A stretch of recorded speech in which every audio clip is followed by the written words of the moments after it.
today we are reading 1 Timothy chapter 3 together. Now, just a reminder of the setting of this book. There's trouble in the church in Ephesus. There's a group of false teachers who is spreading false teaching to the community and is thus creating controversy and division within the community. Paul has tasked Timothy with the job of going to the church in Ephesus in order to teach correct teaching as well as mend the division. And this is Paul's, 1 Timothy, is Paul's letter to Timothy to instruct him on what to do in order to mend the situation. So in chapters 1 and 2, Paul goes into the purpose of the letter and also starts in on instructions for when people gather for public worship. Now, chapter 3, where we find ourselves today, can be broken up into 3 distinct sections. First is the qualifications for leaders in the church. Second is the qualifications for deacons in the church, which are leaders in the church. And third is just overall characteristics of the church in general. Now, as we go into chapter 3, you can read through the qualifications for leaders and deacons. They're all pretty self-explanatory. But one note I do want to bring up, though. When Paul talks about elders and deacons, he always refers to these people, or these positions, being held by men. It is tremendously important to be aware of the context of this letter in order to fully understand Paul's instructions here, though.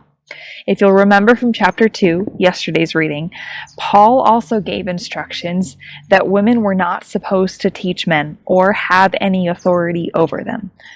This was out of a response of the current situation in the church in Ephesus.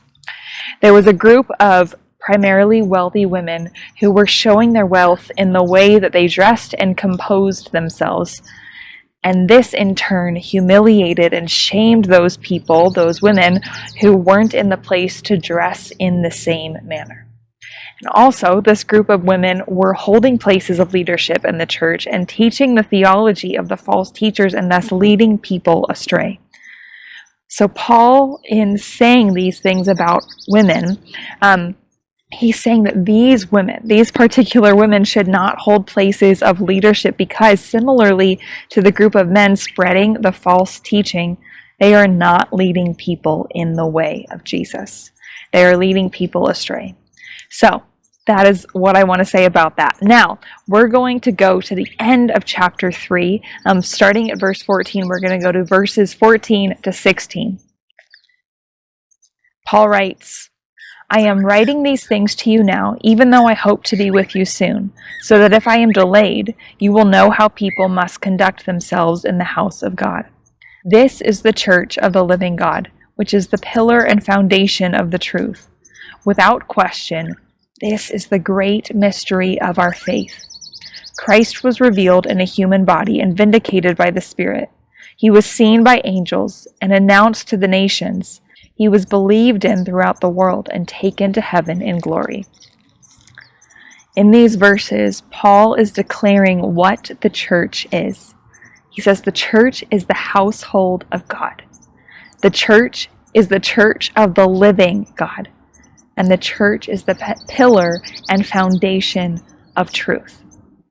Then Paul goes into this early Christian hymn that affirms the most basic tenets of the truth of the gospel. These are the things that you can hold to as truth. What these other teachers are saying is not truth. These are the foundation of Christian truth. Christ was both fully human and fully God. He came to live on earth and then he ascended into heaven. Today's reading is a reminder for me that there are so many false gospels and false narratives that we can come to believe and then thus base our lives around. It is vital to keep the truths of our faith safe in our hearts and minds so that our witness to the world shows the true and risen Jesus. If these devotional videos are helpful to you, subscribe to our channel and click the notification button so you know when we post a new video. And of course, please share them with others.